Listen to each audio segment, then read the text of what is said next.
Navratri festivities की खुशियों और धूमधाम के बीच आप शायद सुप्रीम कोर्ट में हुए एक शॉकिंग इंसिडेंट के बारे में सुनना भूल गए होंगे। वैसे तो ऐसा ही एक किस्सा गुजरात हाई कोर्ट में भी देखने को मिला है, जहां 2 जज बेंच में प्रिसाइडेड दोनों जजेस के बीच एक केस को लेकर बहस सुनने को मिली है और इसके बारे में हम आपको ऑलरेडी अपनी एक वीडियो में बता चुके हैं।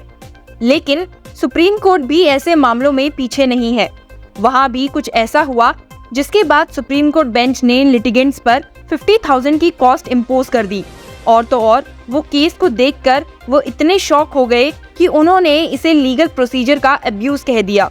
2 जजेस बेंच ने इस केस को फॉरेन शॉपिंग का एक क्लासिक एग्जाम्पल बताते हुए बहुत ही स्ट्रिक्ट रिमार्क्स पास किए हैं। ये केस किस बारे में है और क्यों सुप्रीम कोर्ट बेंच इसे देखकर डिसअपॉइंट हुए, let's talk about in this video.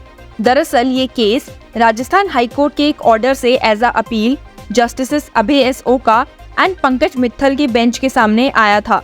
इसमें एपेलांट ने रिस्पोंडेंट्स को ग्रांट की गई protection against any coercive action को चैलेंज किया है। ये कंट्रोवर्सी तब की है जब रिस्पोंडेंट्स के अगेंस्ट 6 FIRs एपेलांट के बोलने पर फाइल हुई और 2 FIR दूसरे इन्फॉर्मेंट द्वारा फाइल की गई थी, जिसके बाद रिस्पोंडेंट्स ने सेक्शन 482 CRPC के तहत राजस्थान हाई कोर्ट में एक मिसलेनियस पिटीशन फाइल की seeking to quash the FIRs. However, these petitions were heard by a single judge who did not grant interim relief. इसके बाद 5 मई 2023 को उन्होंने एक सिविल रिट पिटीशन फाइल की और 8 FIRs को क्वैश करने की रिक्वेस्ट की गई इन वन सिंगल केस, जिसे हाई कोर्ट ने अलाउ कर दिया। साथ ही हाई कोर्ट ने ये भी ग्रांट किया कि रिस्पोंडेंट्स के अगेंस्ट उन 8 FIRs के रिलेशन में कोई भी कोएर्सिव एक्शन नहीं लिया जाएगा। आपको ये देखकर लग रहा होगा कि ये कितना सिंपल और सीधा केस है, लेकिन ऐसा नहीं है। ये मुद्दा इसके बाद सुप्रीम कोर्ट में भी देखने को मिला। वो इसलिए क्योंकि एपेलांट का कहना है कि रिस्पोंडेंट्स ने राजस्थान हाई कोर्ट के रोस्टर सिस्टम का एडवांटेज लिया है।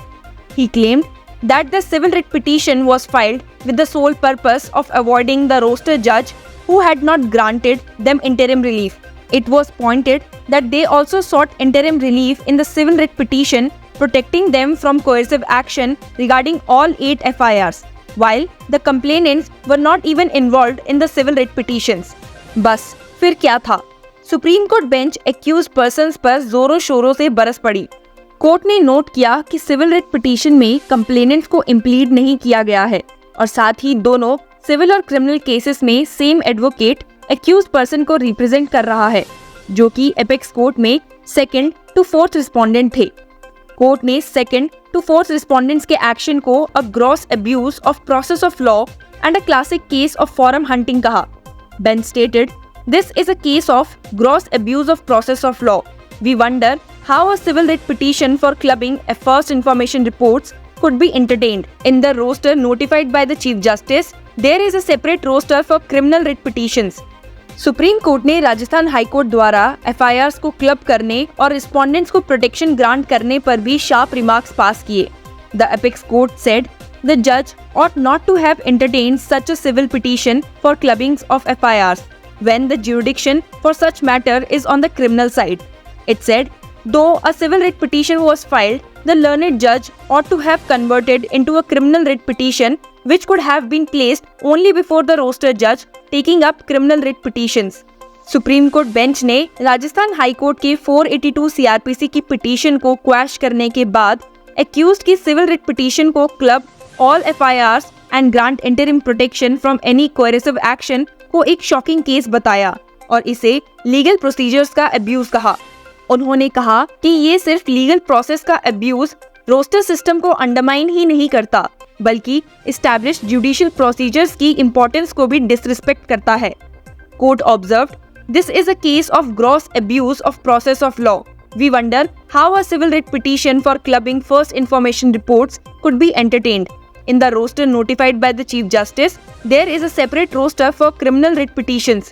If the courts allow such sharp practices, roster notified by the Chief Justice will have no meaning.